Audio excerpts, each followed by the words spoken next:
Hi, I'm great. How are you? Yes, it's great to be up.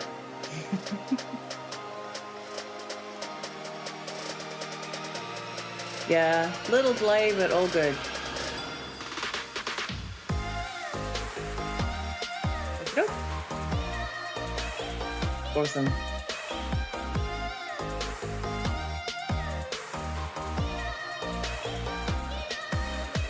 Everything going smoothly? Excellent.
Hello and welcome. I'm Carol Masser, anchor for Bloomberg Businessweek TV and radio and host of the Bloomberg Breakaway CEO Summit. It is my pleasure to welcome you to this, the final of 3 town halls that we have hosted over the past few months, where we have been looking at the new normal for business leaders. I want to start by acknowledging our series sponsor, Atlassian, for their support. Today, we're going to be looking at corporate culture and innovation. And I'm going to be talking to Smucker Company CEO Mark Smucker a little bit later on in today's program. But first, we have a really interesting panel led by our own Alex Steele, and it focuses on innovating during crisis. Now, if you have any questions for our speakers or for Alex or for me, please put those in the Q&A box just to the right of the video screen. We also encourage you to engage with other attendees in the event chat. And if for any reason you have technical difficulties, we know it happens, try to refresh first your browser. And if that doesn't work, you can access support in the event chat as well. Also, be sure to find us on social media. You can use hashtags Bloomberg Breakaway and the new normal. And also, you can find us at Bloomberg Live. And with that, I'd like to welcome Alex to get us started. All right, thanks so much, Carol. I really appreciate it. I want to welcome my panel with me as well. Brian Whipple, he's the CEO of Accenture Interactive. Also, Lisa Reichelt, head of research and insight over at Atlassian, and Kate Ryder, CEO of the Maven Clinic. Really good to talk to you guys. We had a pre-call, and something that came out of the pre-call was trying to find out what the new water cooler was. I know it's not a new term, but I think it's a fun way to start because water cooler is fun. Make friends, there's creativity, you can generate ideas, exchange information, and how to recreate that and everything it represents. Lisa, let's start with you. Get your thoughts on that. Well, I think like everything is happening online these days, right? So we can't rely on anything physical for a water cooler anymore. But I think we need to think about like what benefit did that bring us? And I think that it's really about those collision conversations, those people that we would run into and talk to that we wouldn't otherwise have the opportunity to. So I think it's less of a physical location question and it's much more of a facilitated experience now. So I think it's a question for our leadership really to make sure that we're trying to make sure that we're creating these opportunities for new perspectives to be brought into our teams regularly through avoiding the kind of propensity to have smaller, more focused meetings all of the time and always be thinking about like how can we bring in those new perspectives to challenge our teams. So it's really trying to facilitate that experience. Yeah, let's just go around real quick and just get everyone else's perspective on that, and then we can get back to more specific examples. Kate, you want to kick it off? Sure. Yeah, I think, again, echo that the water cooler conversation is really about those kind of spontaneous conversations. So we've tried to recreate that by, really leveraging some virtual events that we'll put on during the week. So whether it's we have meditation during the week, we'll have virtual cooking at night. We even had a talent show over the summer where people rehearsed. And so, I think with some of those, that could have gone really wrong. I know. Well, let's just say I didn't sing on it, so that's a good one. But anyways, yeah. And so I think by doing a lot of these events, we're hoping that a lot of the spontaneous conversations are happening at least over Slack, Zoom, and we're doing the best we can, but we definitely miss each other. Brian. Yeah, I mean, the metaphorical water cooler conversations are, let's face it, just generally not occurring. So it rests on management, as was just said, to create a much more intentional effort around person-to-person communication. And I think that is more important than ever before. And if you have a small or large organization, whether you have 100 people or thousands and thousands of people, there are things you can do, such as something other than the standard Zoom call that can connect.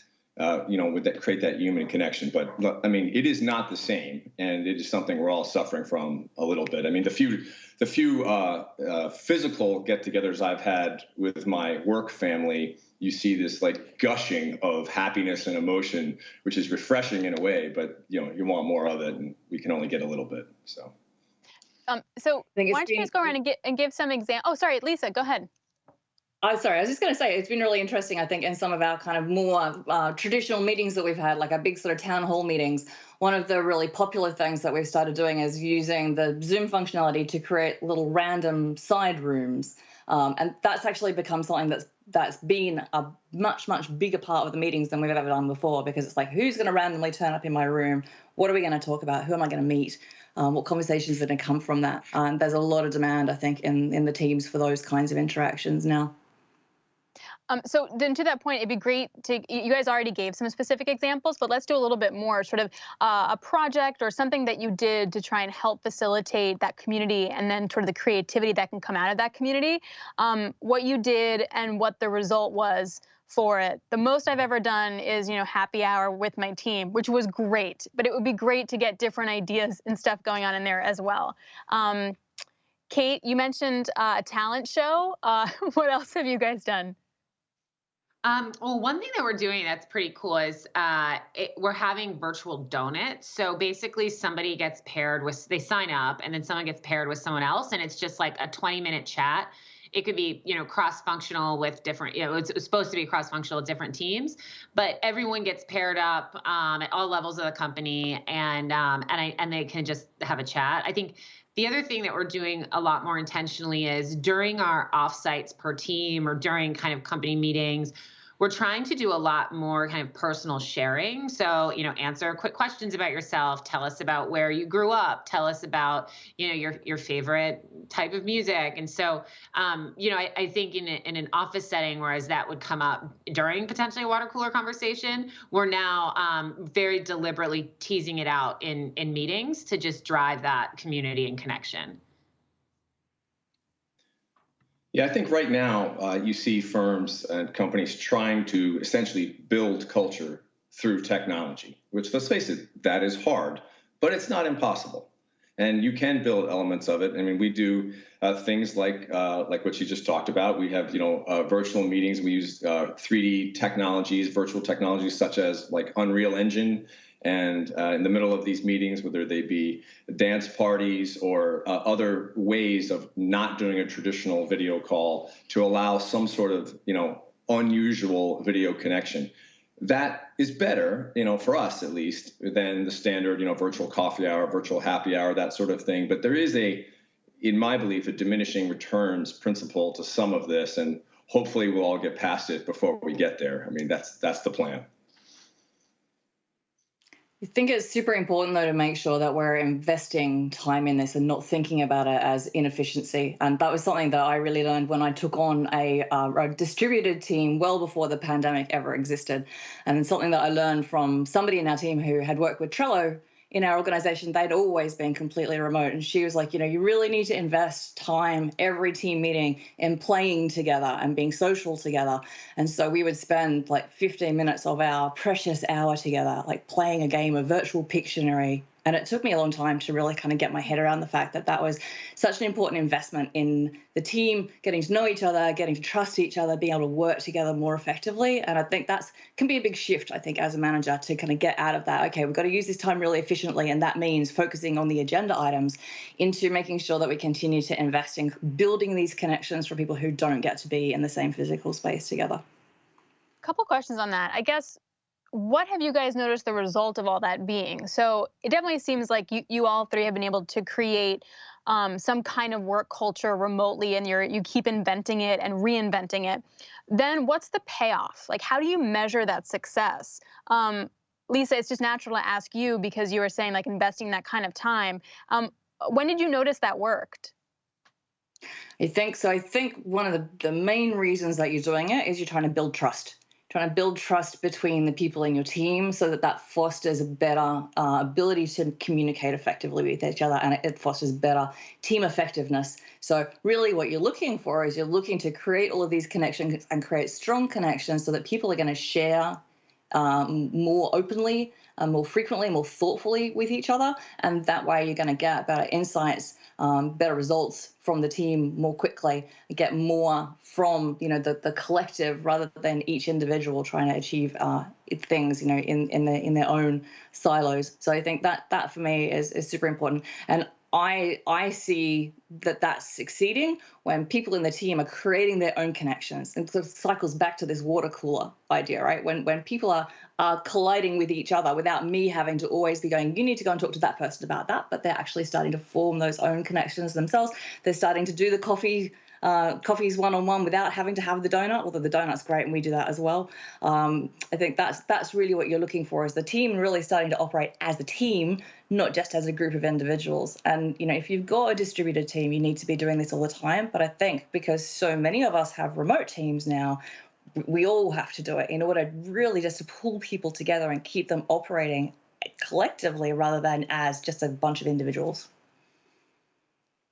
Brian, you want to add? I think one of the ways we've measured success and that we've seen it is that people typically get their information in times of crisis from one of the three branches of government or news or things like that, and that continues. However, as the crisis has become a prolonged crisis, I think one of the evidence and one of the elements of success is that employees and employers have a redefined relationship now, and part of that is that employees look to their company for valid sources of information about where they're safe, what they can do, what they cannot do.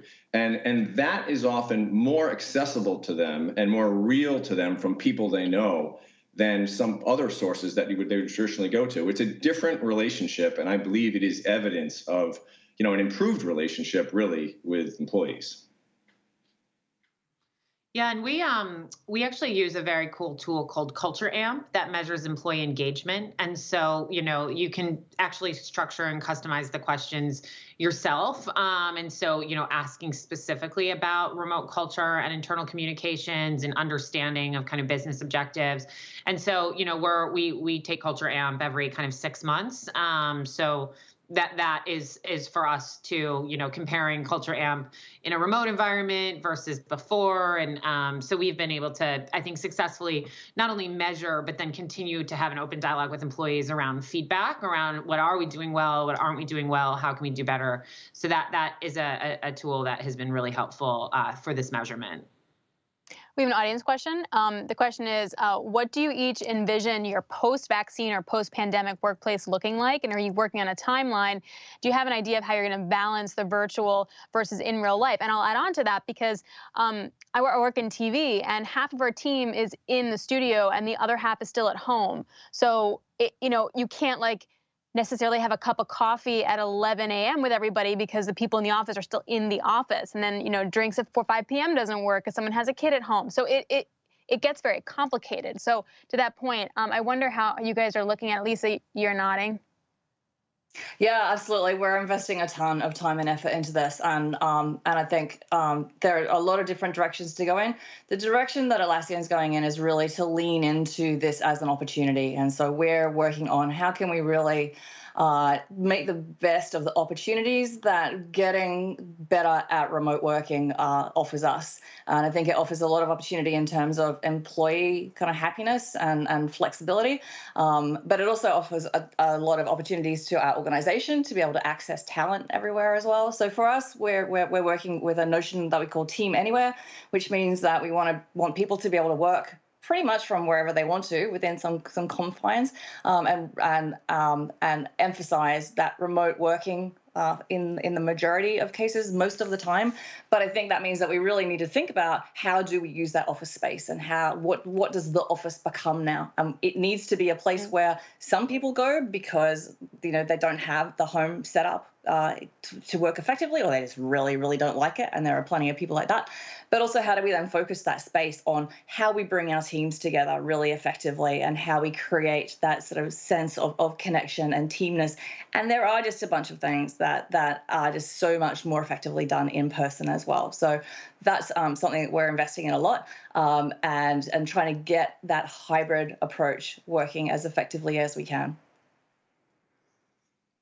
My personal view is that I think many of the work environments all of us are in will take a cue from what will happen in society overall.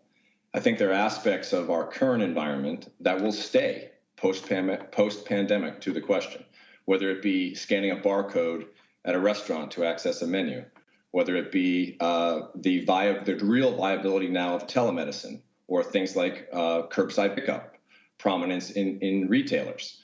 I believe those things are here to stay, and I think we all want our corporate environments to go somewhat back to where they used to be, but we've collectively, as a work society, have proven to ourselves that we can do this in a largely remote environment, leveraging technology with a fair amount of success. It varies by industry and company, of course. But I do not think we're going to be going back to where it was. I think there'll be increased human connections, but there'll be some sort of middle road position from where to how it's been lately to how it was before. And I think companies will take advantage of many of the new things. I mean, the whole innovation coming from necessity highly applies here.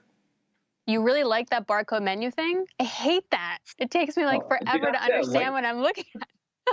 Fair enough. I did not say I liked it at all, particularly if you don't, you're trying to find it and they have their 3 different menus on there. But I do believe it's largely going to be here to stay at many places. Oh, I was going to say, I think in 3 to 4 years' time, you actually won't potentially know that the pandemic ever happened when you're walking through a modern workplace, because I think that the relics will be better video technology and all the conferencing rooms. Those technologies are improving drastically.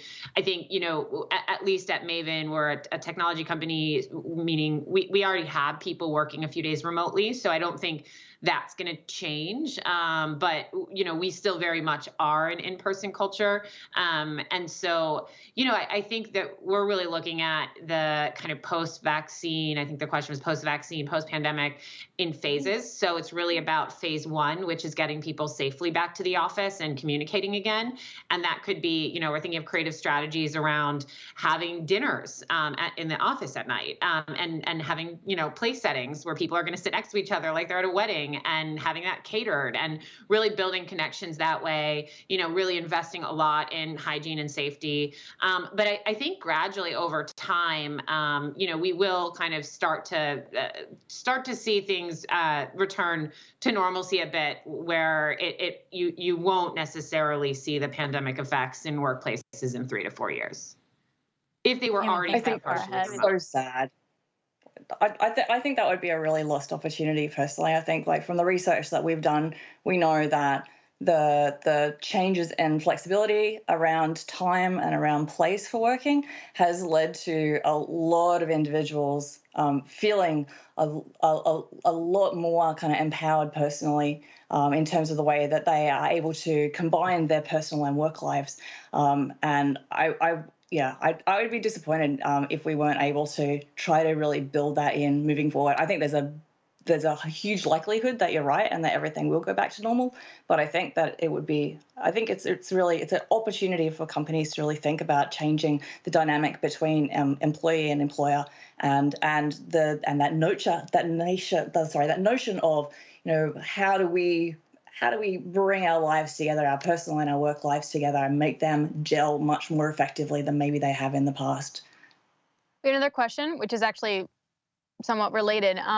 How do you communicate culture to people who've been onboarded during the pandemic, and those best practices for onboarding somebody? I honestly cannot fathom switching jobs and having to learn a new job and then learn new people during this pandemic, yet I know it's happened to many, many people. Brian, you want to start on this one? Yeah, this is something we've had a lot of challenging experience with, if you will. The reality is it is much harder to establish a cultural connection with someone that is brand new during the pandemic than it is to someone you've worked for 5 or 10 years. It's an entirely different level of challenge. And there is no, silver bullet on there other than very significant leadership, intentional effort around connecting them. And yes, you can send this, and you can do the virtual dinners, and you can do that in isolated circumstances. You can do, a socially distanced in-person thing, perhaps. But it's going to require much more intentional effort around that candidates or new talent that has come on board. There is no silver bullet, and that has been a real challenge. Yeah, we've at Maven, we're about almost 200 people now. So we've actually hired 90 during the pandemic. And so that has been definitely challenging. I think one of the things that we're trying to move to is now there's just like a group of people that have been onboarded remotely. And so we're trying to actually build culture among them because they're having a very similar experience versus some of the people that were in the office. So that's one thing. Again, I think it comes down to being super structured in your processes, your values, this is what to read, this is what to do, here are the 10 to 20 people you should meet, and then really continue to invest in manager training and manager communication, because at the end of the day, onboarding is essentially done by a manager. And so how do we empower the managers to really step up here? But yeah, there's nothing perfect, and nothing kind of beats the in-person experiences. Yeah. Yeah, at Atlassian, we've onboarded hundreds and hundreds of people, and I would agree with everything that you're saying in terms of really trying to make sure that it's structured and thoughtful and that all the information is there. I'd add one more thing to that, which is the research that we've done shows that there are three really important things that impact people's work experience during this pandemic time. And one of those is network quality. And this is where new people are really going to suffer because they're coming into an organization where they know nobody. So one of the most important things that we can do for people as we're onboarding them is to really make sure that they're getting introduced to all of the people that they need to know in the organization. And that can be something that's not necessarily on the checklist. You might get a buddy to sort of, or somebody to sort of partner with. But I think really thinking about like who's the big list of people that we need to make sure that these individual is being connected to, and how can we start to foster that network that's going to help them be much more effective more quickly. Super smart point. What do you guys do? Sorry, go ahead, Brian. No, I was just going to add that something consistent with what was just being discussed is, I think, one of the silver linings of this situation we've all been in, particularly for in corporate environment, is I've always believed that you need to be yourself at work, that you can't like check into work and have a different personality than you have at home, or else you're in probably the wrong career. But now people's hands are sort of forced on that.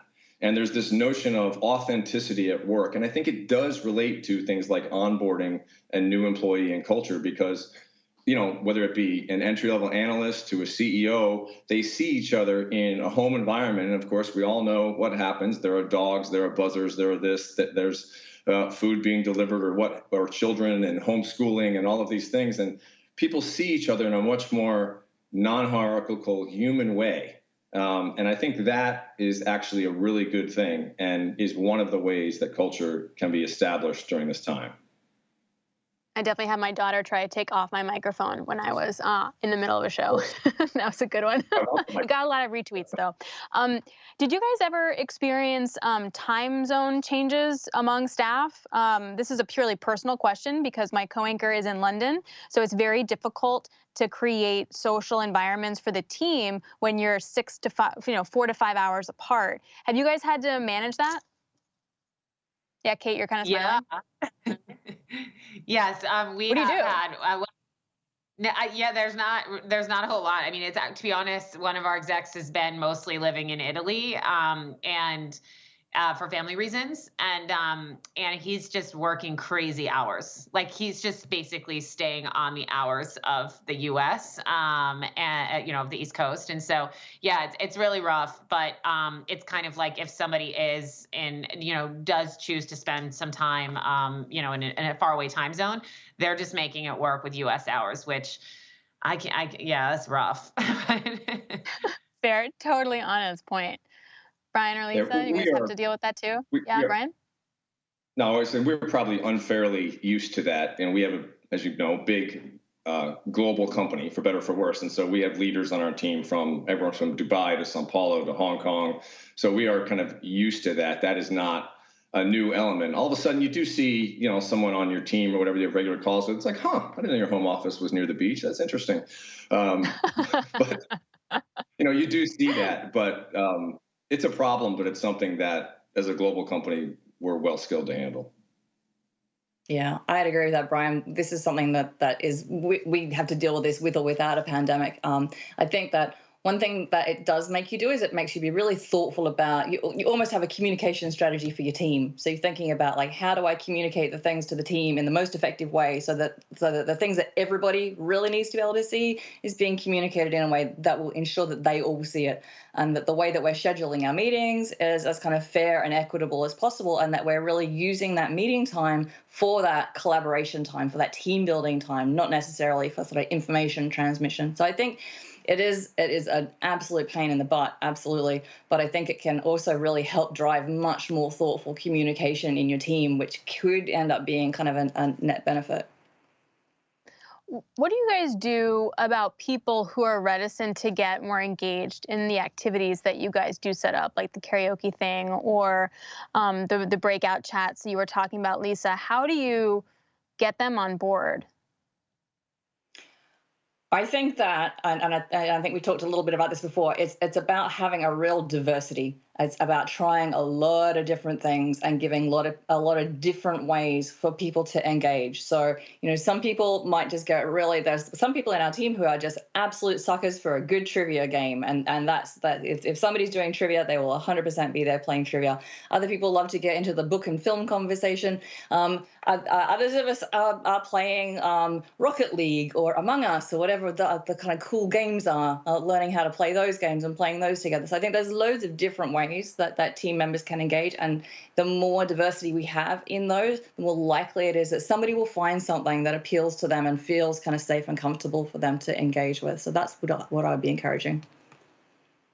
Yeah, and I think with us, what we've really noticed is if you're also a caregiver right now, you just don't have a ton of time for as much kind of engagement outside of the Zoom office hours. And so, we have a lot more engagement among our non-caregiver employees. And so we do try to structure all kind of fun night activities, things that they would like, and then just still make sure that we're creating within teams the space for our caregivers who are, during the working hours can do fun things, whether it's through offsites or donuts with people, but also just respecting that, like, this is also a time where some people can't engage as much, and just respecting that. Another question I want to get in. Yeah, go ahead, Brian. No, I was just going to say there is a level of engagement fatigue sometimes. And at least in our case, we let that be where it is. And sometimes we just go old school and just ask that person how they want to be embraced during this time, because not everyone's going to want to be in the virtual dance party. We get that. And that's probably a good thing. You definitely do not want to see some people in a virtual dance party. The other issue that has really been confronting a lot of companies is mental health and sort of keeping tabs on people that are at risk, et cetera, and especially when you can't really be near them. What do you guys do about that, Lisa? So I think this is where our managers really come to the fore, and we want to. What we know about managers through this pandemic period is that they kind of feel sometimes at a little bit of a loss as to what their job is now and how they can be seen to be really productive. And I think this is a super important role for our managers right now.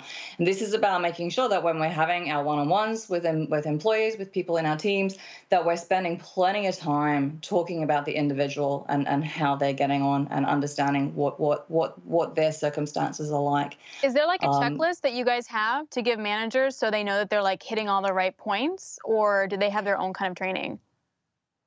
So we don't have a checklist. We do have training. So our people team are providing a ton of training for our managers to really help give them the support that they need to manage people through these difficult times and understand how to handle different circumstances that might come up.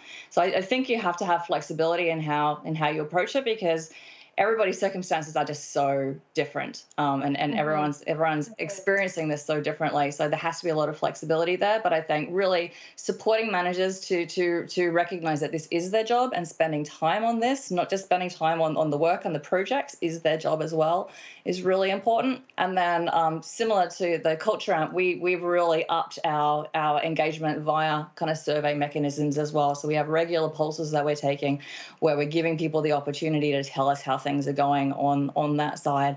And then through that, we know that there are plenty of people who are really struggling right now. And so organizationally, we've put a lot more in place to help support people through just the personal challenges of working more remotely, but also especially in the US right now, there's been a lot of kind of external things, external stresses going on as well. So offering support for like how to deal with political anxiety is something that we have to do now. And to Brian's point about really integrating the whole person into the workplace right now, taking responsibility for supporting that is something that we need to do.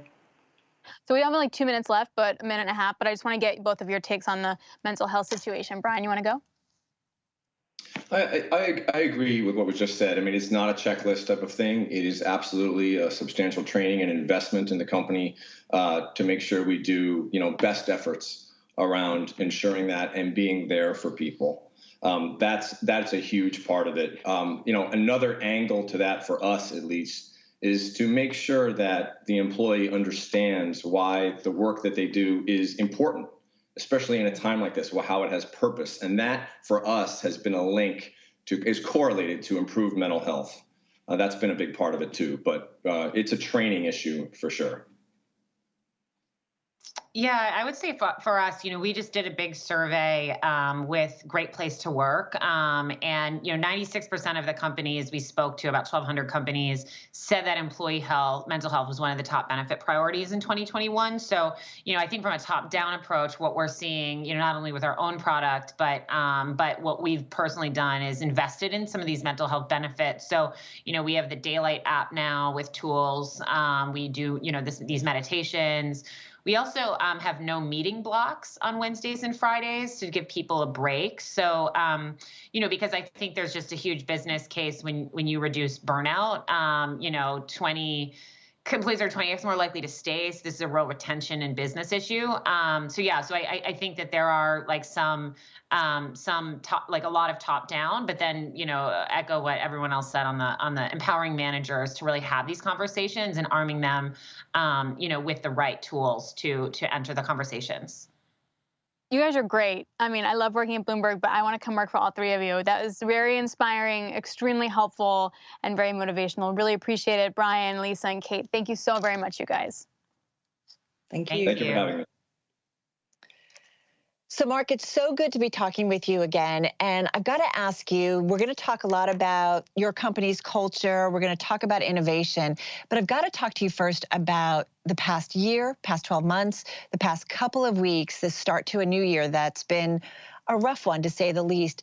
Smucker's is a company that's been around for more than a century. You guys have seen wars, you've seen a financial crisis, you've seen segregation, you've seen the end of segregation, you saw 9/11, you've seen so much. So how do you, as a company that's seen so much and with such incredible history, how do you kind of put this environment into perspective? Well, first of all, Carol, thank you for having me. The first thing I would say, yes, we have been around for 124 years. And we can't diminish the significance of this humanitarian crisis that we all find ourselves in. But I think we do have to try to look forward to the future and think about how are we as a company helping society? How are we making society a better place? We obviously make food. We make things that are, make the consumer happy. But we also have a responsibility to the communities in which we work as well. So all of the ways that we can support them through volunteerism, obviously, education, feeding America, all of those things. It is a dual role that we have in society today. Is it safe to say a stressful one? Because I'm curious about what your employees might be asking of you today and what you're asking of your leadership to kind of get everyone through this environment.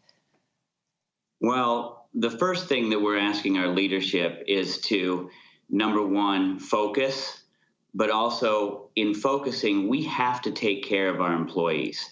And that starts with mental health. We have made a significant push with our employees to make sure that they know what resources are available to them. It is a trying time, but fundamentally, we have to start with keeping our own house in order, protecting our employees, which will in turn allow us to do better in business. Well, it's interesting too, you say to do better in business. Business right now, I was talking to Richard Edelman of the PR firm Edelman, and they do a trust barometer, and they say that right now, business was more trusted than government in 18 of 27 countries, and the expectations are for CEOs to focus on societal engagement with the same rigor, thoughtfulness, and energy used to deliver on profits. And I'm curious, are you seeing that? Do you see that now as kind of extra responsibilities in your role? As a company, Carol, we always have taken a view, again, that we do have a responsibility to society. I think what has shifted in the last 5 to 10 years is you do see business leaders being more vocal and taking stances, not necessarily political stances, but fundamentally it's about doing what's right. And so even if we choose not to make a statement publicly, even internally with 7,000 employees, there is an expectation that we stand up for what is right, whether that's condemning violence in any form or what have you. But we do see a desire from employees and the society at large to be a bit more vocal on those issues. Well, it's interesting, too, this whole focus, Mark, this, of multiple stakeholders, right? It's something that's come out of the Business Roundtable. Your history, and help me if I've gotten the genealogy right. I think your grandfather and former CEO of the company, Paul Smucker, wrote a letter back in the 1980s. And then I think it's your great-great-grandfather, J.M. Smucker, laid out these core values, these basic beliefs, about ethics and quality and people. And it's just pretty fascinating that it feels like the company, in many ways, was ahead of its time, considering the environment we're now in. And now all of a sudden, everyone's talking about this. It's really interesting. You said it very well. We have been focused on this for decades, for our entire existence. Even before the Business Roundtable came out, we talk about our constituencies, right? And the employees, consumers, customers, suppliers, all of them leading to shareholders. And so philosophically, what we have always said is that if we take care of all of the other constituents, then automatically the shareholder will be taken care of. And that is essentially precisely what the Business Roundtable said.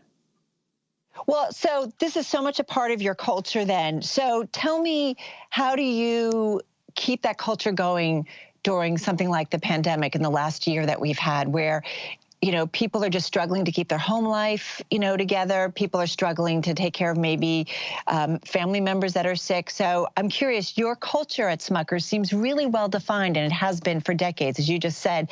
So how has the pandemic affected that culture? Well, first of all, as you referenced earlier, we have our basic beliefs, which is how we refer to our core values. We have always said that we have to be willing to change. And that means we can change everything, even our strategy, and we have many times over our history, but never change those values that are foundational to our culture. So in a virtual world, we have been much more forgiving in terms of our kids running through the frame, our dogs are barking, and this whole notion that each of us, when we are home, are managing both our personal and our work lives. So ensuring that we're allowing, we're giving the flexibility to employees, we're being forgiving in terms of even the hours of work. We've consciously said, try not to schedule meetings before 9 or after 4, so that we can protect some of that work-life balance. Well, and it's interesting, too, that I know when we talked on our prep call, I think it came out, you guys have this really Midwestern, component of your culture, and it's a good thing. But I do wonder, your name is on the door, and I think about this culture and this idea of being nice, and how do you kind of keep that going and be Midwestern nice, especially in a world where, so much can be misconstrued. It's not so easy to do that. Right. We are in the Midwest, and that is, what's fundamental about our culture is this collaborative nature. We are very competitive externally, but internally, we're very collaborative. And I think that can manifest itself sometimes in ensuring that, we're not hurting each other's feelings. But at the end of the day, and particularly as the leader of the company, I need to set the tone and hold folks accountable. So at the end of the day, we still do have to make difficult decisions. We recently announced 2 divestitures. Those are not easy decisions to make. They're the right ones for our business, but ensuring that we balance doing what's right for the business, but also preserving, as you said, some of those core values. Well, it's interesting, too, when you guys are going through a transformation, right? And you are doing these divestitures. We have seen so many companies through the pandemic, they've got to learn to innovate. They've got to learn to pivot. And you guys, there's a word that you used with me, and this focus on being agile. And I don't think, forgive me, we think of agility related to a tech company, right? Like we kind of get that. We don't necessarily apply it to a company that's been around for more than 100 years, but you guys are thinking about that in a big way. Yes, absolutely. And even the pandemic itself has actually caused us to take on more agility. So it's caused us to respond quicker to our customers. It's caused us to take a much harder look at all of the items, the individual products in our portfolio, and trim down what we are fundamentally focusing on. The one example I can give you where we pivoted very quickly during the pandemic was with Jif peanut butter. And we essentially needed to only manufacture 5 items, 4 creamy and 1 crunchy. And so all of the other items we pressed pause on for some period of time just to ensure that we're getting the core stuff to the consumer. Uncrustable sandwiches, we only were making peanut butter, strawberry, and grape. So we put the other ones on hold just to make sure that we could get the core products to our customers. Well, and it's interesting, too. Does this stay with you then, Mark, going forward? Do you kind of say, maybe we have too many choices out there. We don't need to do that. Maybe consumers, I know in my world, the pandemic, it just simplified things. And I'm trying to carry that forward with me. And I just wonder, does that stay with you guys? Is that kind of the innovation that stays? Yes, it's 100%. It has to. Making some of these difficult choices of what's in or what's out is really critical to our success moving forward. Even in terms of marketing and how we're communicating with consumers, we very quickly shifted, for example, advertising that was relatively new on Folgers to advertising that was culturally relevant, if you will, to the environment that we all find ourselves in. So it is a responsibility that we have to ensure that this agility and our ability to respond quickly is a capability that we have built, a muscle that we have developed during this strange time we're in. You open the door to Folgers. Let's go there, because I drank Folgers in college. It was really easy, and I could always have it fresh. Fast forward, I'm not going to tell you how many years, but listen, we have lots of choices now, right? You can get organic beans that are from a family farm or from Costa Rica, and we can do French press, or we can do, you name it. You guys make K-Cups, so you're obviously looking at these different markets, but how do you innovate a brand like Folgers, right, that has a long history, but that has some baggage with it, right? So how do you innovate?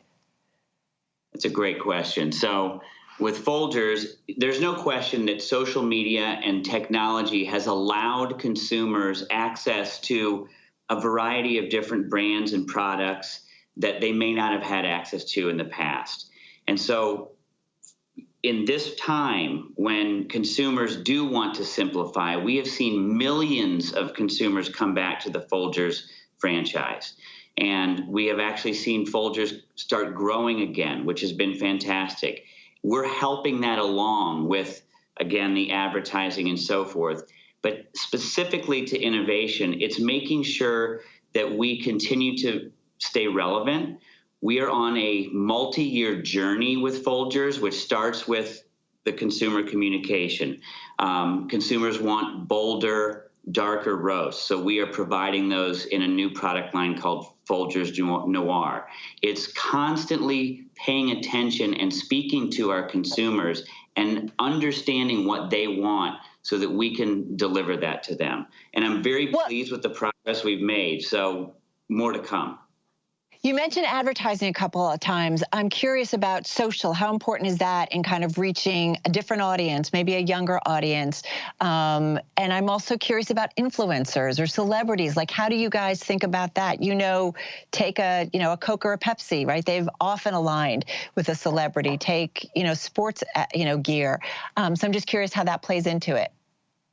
Sure. So Folgers, in particular, as it relates to influencers and social, across our portfolio, we have leveraged those capabilities. Keeping these consumers in the franchise is largely about targeting. It's knowing which consumers are new and trying to push messaging to them through the social channels. In terms of celebrities, as you know, we are engaged with Rachel Ray on Nutrish, which is one of our leading dog food brands. That has been a very successful partnership for us.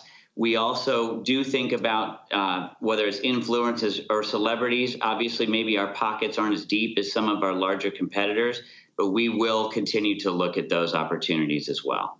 So more to come. So more to come. Stay tuned. All right, you'll fill us in later.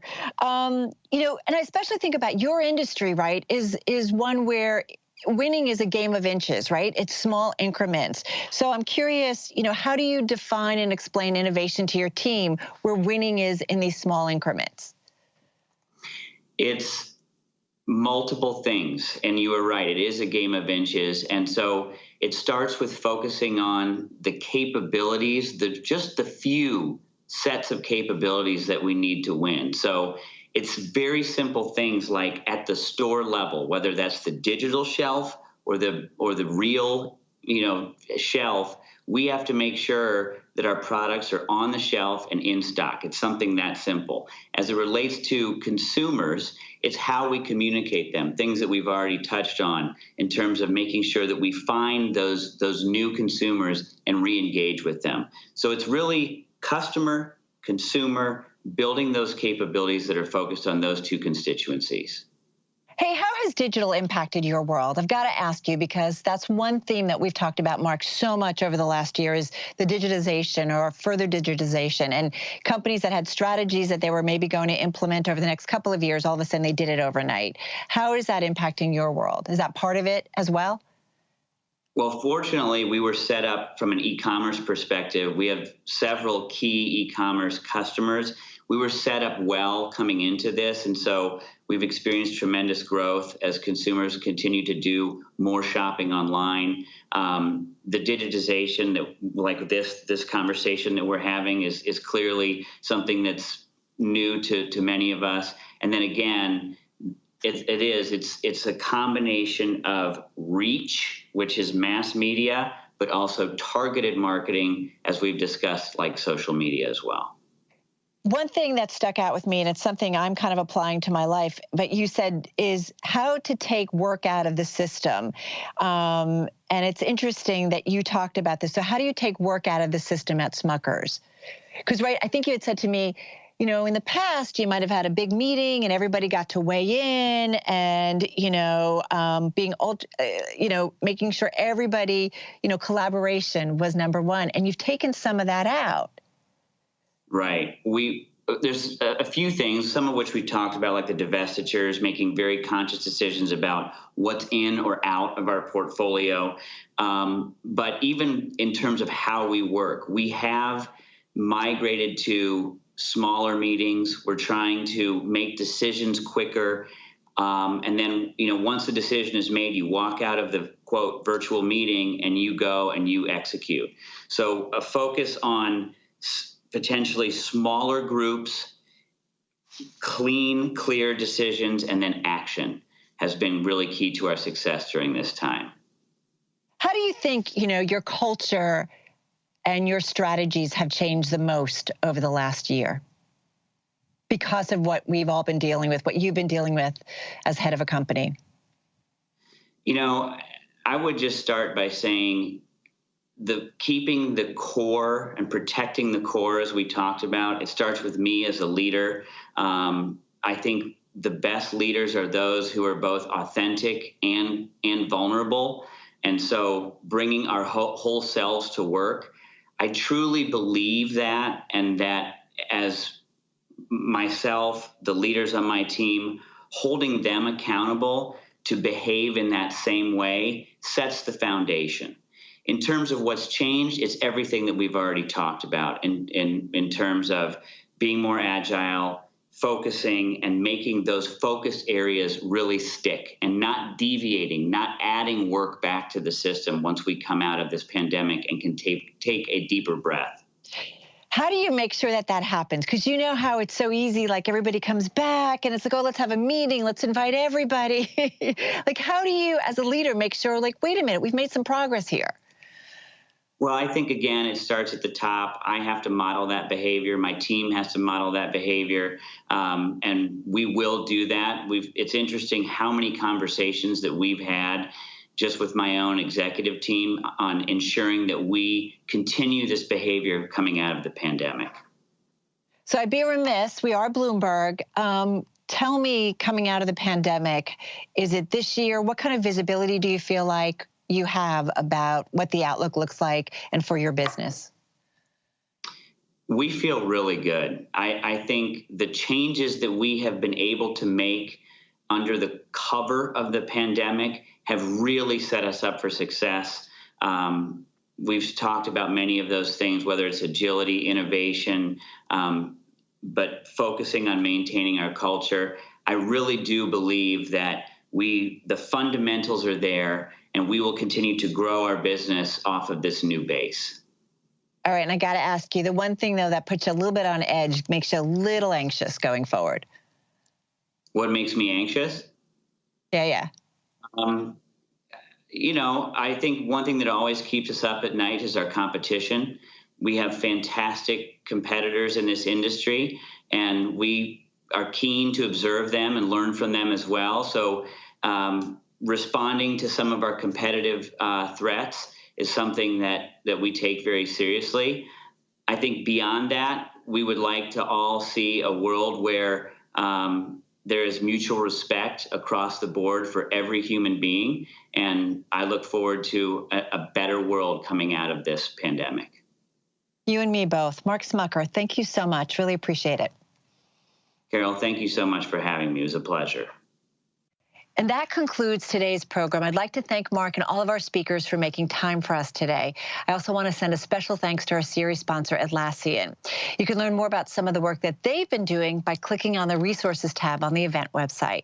And a big thank you to all of you for being with us today. Please follow us at Bloomberg Live to stay up to date on future events. And be sure to tune in next week for the year ahead. That's where we'll be talking to some of the world's top business leaders, including the CEOs of Pfizer, Carnival, Bridgewater, Delta Airlines, and many, many others. We hope to see you there. Thanks again, everyone.